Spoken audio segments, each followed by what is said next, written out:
Hello, hello. Welcome to episode 74, I believe, of the Lorethrough. I can check. I don't know why I'm guessing. Goodness me. Yeah, 74. Go. Yeah, I apologize for that. Very unprofessional. And we have three lovely ladies to talk to. I was mistaken. So let's start here. And turns out Melina finally wants to talk to us after a good long while. So let's see what she has to say. The Erd Tree is close, only a little further till the foot of the Erd Tree, and the accord is fulfilled. It takes me back. I was born at the foot of the Erd Tree, where Mother gave me my purpose, though now everything is lost to me. I have to ascertain for myself the reason for which I live, burned and bodiless. So she admits she's burned and bodiless, and we've seen her appear and disappear much like spirits do with the puff of blue haze, right? But she finally tells us that she's burned and bodiless. Very interesting. That is a very key detail that we will want to pay attention to as much as we are able to. Okay. Just pulling up my notes and making sure that we are up to date. Okay. Yep. So, that's all she has to say to us, and she disappears in that blue haze like always. Let's talk to Millicent first. And then we'll talk to Raya. And then we probably need to go back to the round table to hold and chat with some people there, but that's okay. So, we will grab this Altus Blue, and then we will talk to Millicent. I should probably, I don't know, have something out that's less intrusive. So, let's talk with her. Ah, we meet again. In truth, it's been smooth sailing for me. The scarlet rot has stilled since last we met. As such, I've been able to continue my journey. Though rather vexingly, I realized that if I still had my sword arm, I could have aided you in battle. She has aided us in battle, but maybe she thought herself not too effective. Now I'm tracing the path Melania took, after unleashing the power of the scarlet rot during her battle with General Radahn in the Caelid Wilds. I should like to meet her. This vanished woman. I think she's in the north, in the lands that lie beyond the Erd Tree. So she thinks that Melania is north, the lands beyond the Erd Tree, which we haven't heard much about. A smidge. I think we've heard that the Caden Riders are north, but not much beyond that. Now, she's passed into the lands. Okay, so that's all she has to say for now. So it's kind of neat that Millicent follows us along our journey and is willing to help us. Even Bogart, Tragoth. It feels like we have our own little adventuring party that intersects every now and then. I don't know. I think it's neat. Simple, but neat. Now let's give a talk to Raya. I've been waiting for you. I knew you had the stuff of champions. I hereby invite you to the Volcano Manor. Take my hand and have audience with my mistress. And we will do so. So this is one of two locations you can meet her. If you go up the lift of Dectus, I believe you'll see her essentially immediately to your left, and she will do much the same things. Depending on which route you take up to the Altus Plateau, she will move if you've done her quest. So, let's take her hand. Give me your hand. I will pray that you follow the same path as Lady Tanith.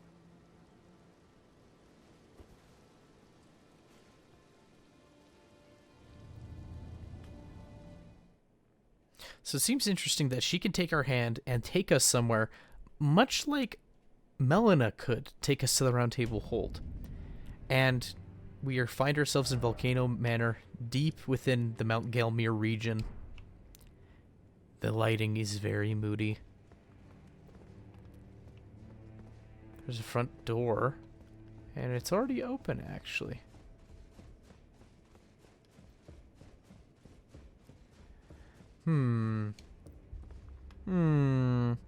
There's a map nearby I would very much like to grab. We'll hit the Grace first. We'll grab the Grace. We'll speak with Tanith briefly. I don't think talking to her will ruin everything as long as we don't accept her accord yet. We will at some point, because we're here to show off content. But hey, we have access to Volcano Manor now, which is a great quest line if you're looking for fashion, because there's lots of armor sets included in the set. And sure enough, she's wearing an outfit much like Raya, or like Kenneth Hyde, but it's white instead of green. And she has a fellow behind her, who, if we paid very good attention to the opening sequence to this game, when they were listing off characters and showing artwork, that would look very much like the head and the snake associated with Praetor Rykard. So let's chat with her. Brave Tarnished. Welcome to the Volcano Manor. I am Tanith, the proprietress of this house. Raya spoke well of you, a warrior of promise, I believe she said. Perhaps you are prepared to make a commitment. Will you join us here at the Volcano Manor and resist the tide? Why accept the burden of their grace, or be fooled by the dogmatic ramblings of the Fingers? Rise with us against the Erd Tree. So they are full on committing treason, blasphemy, heresy, all wrapped up in one convenient package. And they want us as a part of their gang. But we're going to say no for now. Or actually, we could probably just hit B. Yeah. Brave, I am Tanith, Raya's a warrior. Oh, she'll say it again. Will you join us? Why accept the burden of their rise with That's us? really nice. You can hit B, and we can come back to her dialogue at a later date. Nice. All right. Probably shouldn't have talked to her now. We don't have a whole lot to say, but we can take a look around. Paintings are even moody in the same red color, right? Don't have a lot going on here. But we won't spend much time here. We'll come back to Volcano Manor a little later, probably when we're done with Central Altus and a little bit of the inner wall of Leyndell. But we'll probably do it before we go to the Royal Capital, because that feels most fitting to me. But we will head outside and find it curious that we see bodies strung up, even trolls strung up, right? And there are off to the side. Where are they? There they are. Okay. There are marionette contraptions, much like the ones at Raya Lucaria. So we do see a little bit of the ties. Oh, they're tied up, hidden amongst the bodies. There we are. So we see that there's ties between Rykard, because Rykard's another one of the siblings of Radon and Ronnie. So there's ties between him and the Academy and Caria Manor. Namely puppets, it seems. The simple marionette puppets, not the really weird advanced ones that Sluvis has in his basement. But if we come over here to the side, we have, I thought this amounted to fire, but I hardly feel a thing. I'll have to head further down. Message from Alexander. And sure enough, I think we've pissed them off. Oh, they're running forward because we triggered their attack, but they're not running towards us, just to where they think they would find us. And even the troll has stood up, and he's wearing a hood. And I think if we piss him off enough, he will cast at us.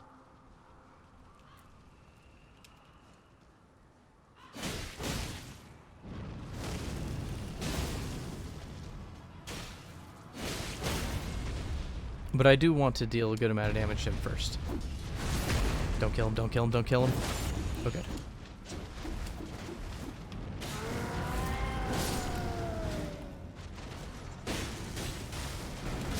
He kills the other one. We'll focus on his side goons for now. Oh no. Oh, there it is. That's what I was looking for. He shoots this huge cavalcade of frenzy. Just nonsense amounts of it. And it can hit his friends.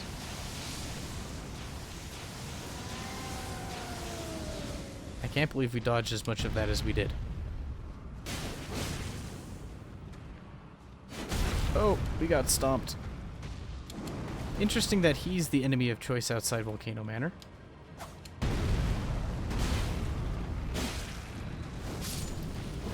There we go. He is dealt with. But he'll come back.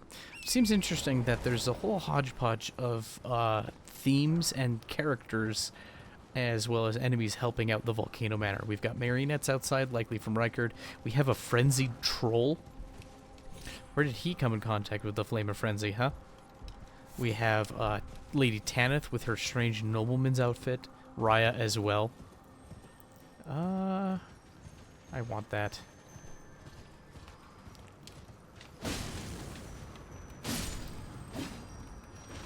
Shucks. Oh, that's upsetting. Alright. Let it go around. I didn't really mean to do much of this area, but it feels oddly convenient now that Raya's led us here. Yeah, it's gonna come around again. I don't even remember what it drops, but I want it, whatever it is. So if I get it now, I don't have to get it later. Oh, through and through. Alright, so through and through, I believe, is an anti-shield Ash of War for bows. Which is kind of a unique concept. Alright, golden seed, an easy golden seed. How many are we sitting at? 4? I wonder if that's enough for our next flask. I want to know if we're at 4 or 5. But you head down this road. You don't even have to do much more than this, but head down this road. You know what? Maybe I will do this lower area. That'd be kind of neat, kind of fun. But there's hands, creepers again. I should probably slay some until they drop an item.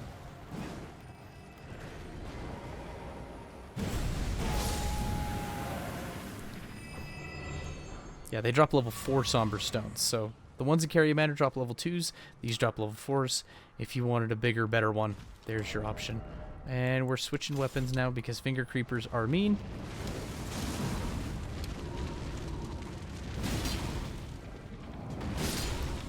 Oh god, fire is so helpful for them. He dropped a level 4 somber as well, so if you need level 4 sombers, you can farm them here. And the map of Mount Gelmir. Let's read that item description while we're thinking about it. I didn't mean to take this detour, but I don't know. I want it done, and it'll mean that when we come back to Mount Gelmir, we can go straight for Volcano Manor instead of dithering down here, and the items are kind of useful, so. There it is. Map of Gelmir, map of Mount Gelmir and the environs. Mount Gelmir, which houses the Volcano Manor at its summit, is characterized by the sheer cliffs and ominous skies. These qualities only become more pronounced after the shattering. And sure enough, we have that, and we have our little area over here, which we normally wouldn't get for a long, long time, but I felt like having it. We even have the Shaded Castle and the Gelmir Hero's Grave.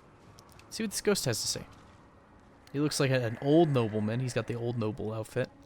Rykard, if this putrid field of death is what your blasphemy would bring, then I can no longer abide. No one can.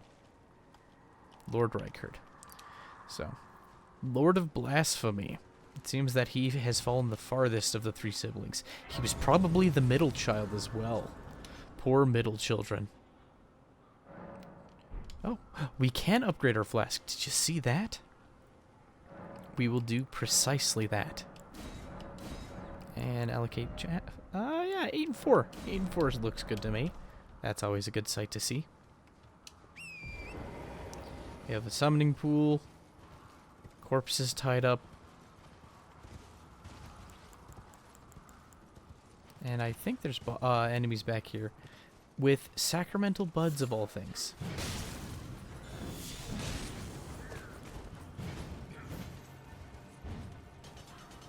There we go.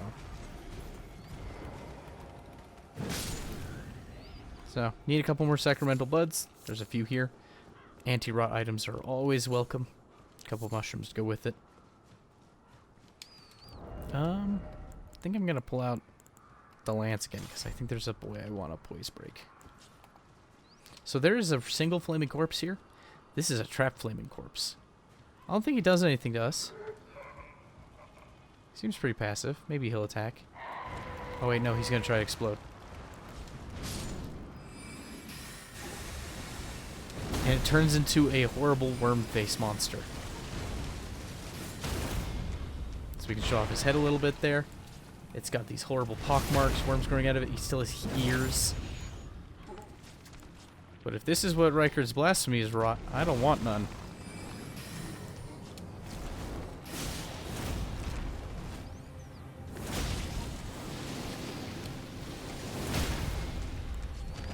But sure enough, the poise breaking technique works like a charm. We're able to take care of him relatively quickly.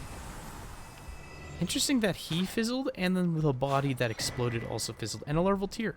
So like the rune bear in Limgrave, and probably another enemy that I'm forgetting.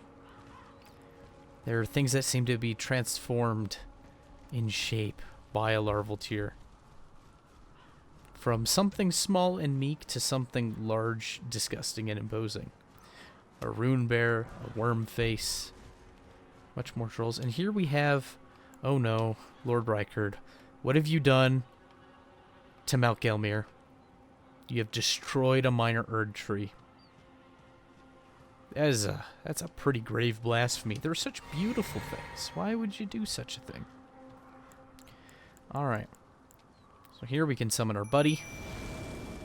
Hopefully he does well. I guess we'll find out if he does well or not. And I don't even know what to bring. I think I will keep that talisman on. Why not? The page is already taking pot shots at the illustrated tree spirit. I'm all for that, buddy. All for that.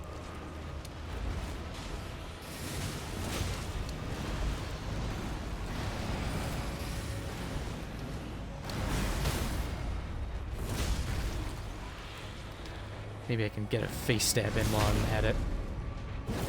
It's pretty good damage. Hard to say no. Seems like strength magic builds have it made.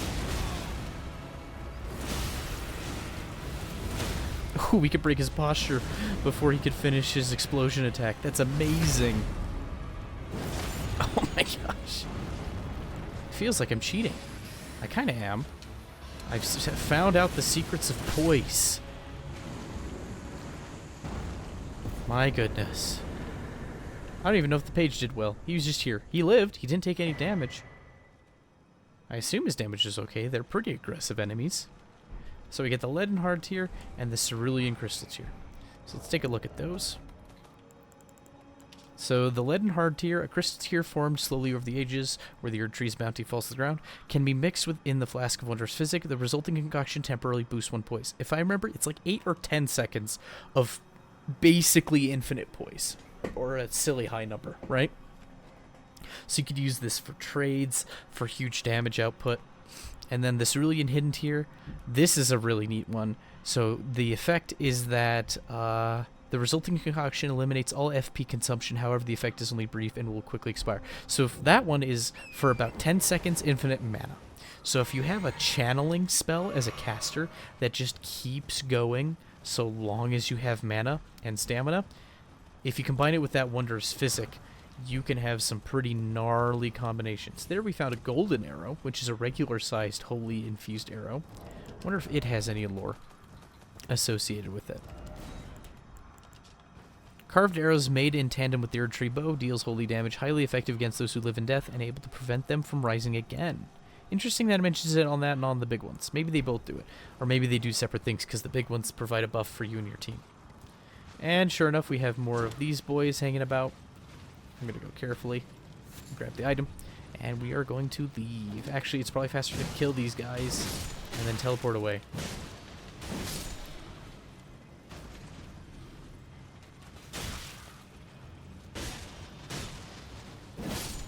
Alright, that was altogether silly. But that's it for Mount Gelmir. And honestly, that's all we have access to from this point anyways. Oh, there's an item over there.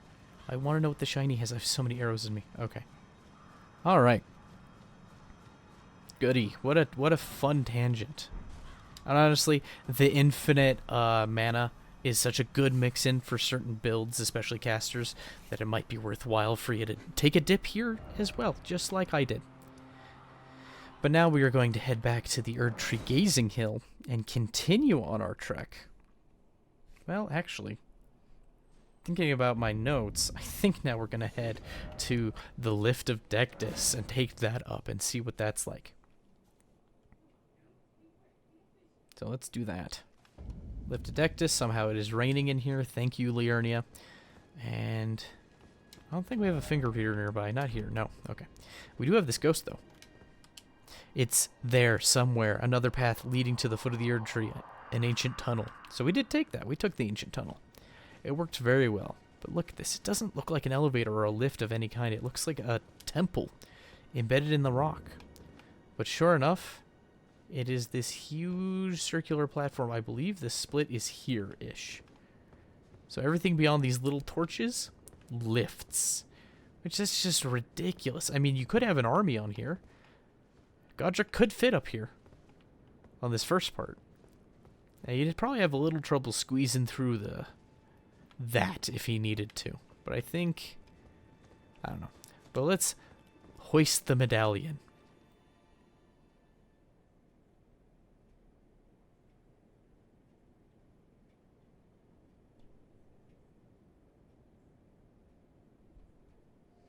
And it begins to glow. We get to see it in detail, the two halves conjoined.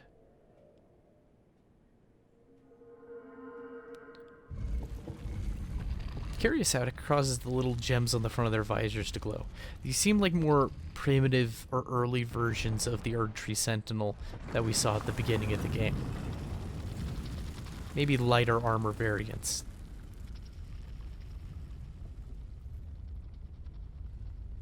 The armor looks different enough is what I'm saying. So, or maybe they're newer, though I doubt it. I feel like the Grand Lift of Dectus has been around for a fair bit. Though it does seem to be an Erdtree construction given the symbols that are on it. And the guardians that it has. I just think it's funny that there's grass growing on the lift itself. And they turn back. Very orderly. Lots of over-engineering to flex on rival nations. Sure enough, here we are, risen. We're housed here. Must fit very snugly. Alright. Yeah, definitely Erdtree construction. Especially given those statues in there. Very needless, but here we are. So there are these big old golems here, standing guard. Raya would normally be about there. And the neat thing about these golems, though, is that if you rise with the Lift of Dectus, they're passive. They welcome you. If you have the Dectus Medallion, you are meant to be here. It's a nice little touch. Also, if you need to farm golem arrows, this is kind of your boy because there's a grace just over here. Farming golem arrows is awful. I'm trying to think of another place that's another golem that has bow that's close to Site of Grace, or that close. I just can't think of one. Maybe I'll think of one later. Maybe there's one after Lane Dell, but I digress. All right, what do we have left? Have about 7 minutes. Well, we have enough to go clear another little area, so we will do just that, precisely that. Is the Lift of Dectus Medallion combined in our inventory now? I doubt it. No, they are not combined. We have to hold them together. Funny. And we still have the Haligtree Secret Medallion, implying that there's another lift, the Lift of Rold, that we've yet to find. I can switch my weapon. Actually, I don't know. Let's try something different. Let's try a Shamshir. Why not? I don't know. I feel like I haven't played with the Shamshir enough. And there's things hiding. Demi-humans. Even all the way up here in the Altus Plateau. Now, Kenneth Haidt did tell us that communion even with the demi-humans was allowed under the Erdtree, or under the True Order. Lightning-proof dried liver.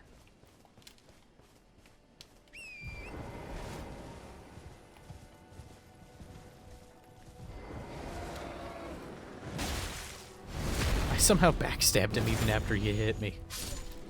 That was a little funny looking.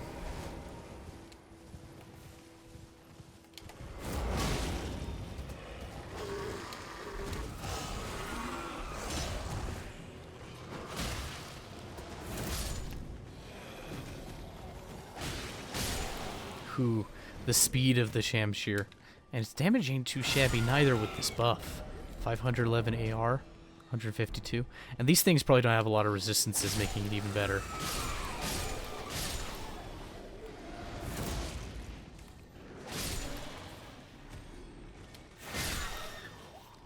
They're silly little Bowie knives. Alright. Lots of just scraps. Lux Ruins. Lux, Lux, Lux. I feel like I should know what Lux means. I feel like it's Latin. I feel like it means light. I could be totally wrong. I feel like Nox is dark and Lux is light. I don't have much to substantiate that, though. I don't trust the damage. I want to make sure I do enough. Pfft. 0 damage is definitely not enough. That's not enough either. There we go. Shield Crash. So it's like Shield Bash, but it hits multiple times. Unfortunately, it hitting multiple times has been nerfed in terms of status. So it used to be quite the tasty status weapon.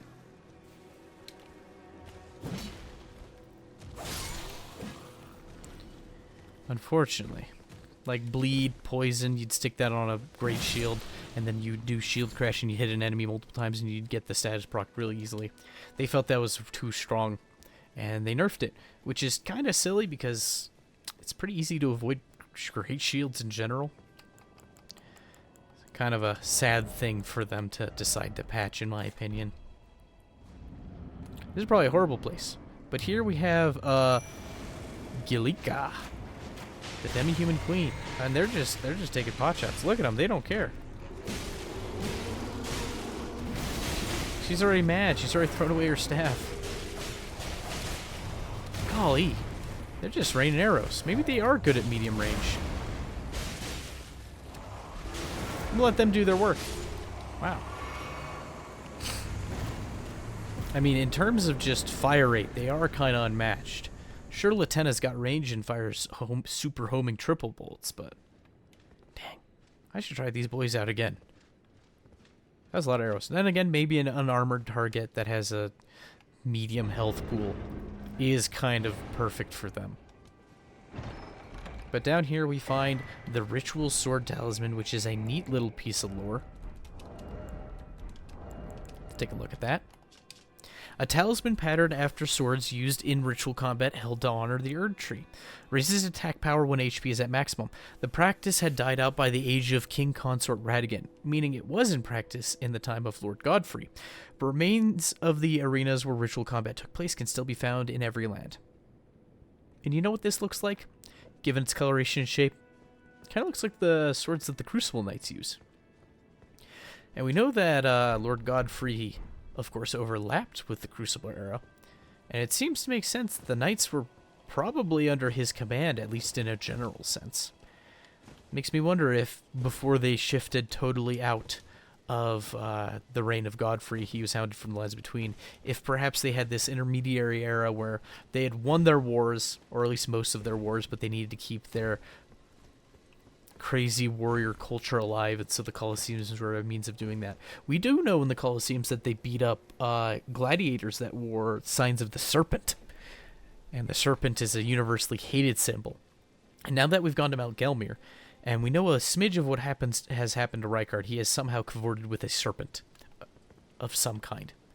We know that because of the intro cinematic where we saw his face when he was named, and we also know that there is some old religion.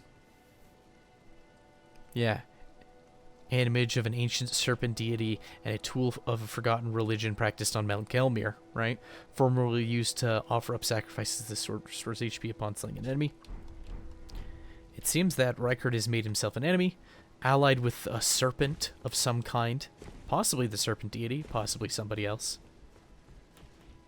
And it seems that those visages were known to be hated. Now, was it because of Rykard? Not sure. Maybe they were hated before his time, right? But I digress. Okay, I think that's going to be it for this episode. Next time, though, we will be heading north and tackling these ruins up here past Millicent. Yeah, that sounds right. We'll be doing a little more of just the outer edge of Mount Gelmir because it's convenient and close by. So we do want to head over here. Okay, but that's going to be it for this episode. I can't wait to see y'all next time for episode... Is it 75? Yeah, this is episode 74. So next time, episode 75. I'd love to see you there, and I hope you have a good day. Bye-bye now.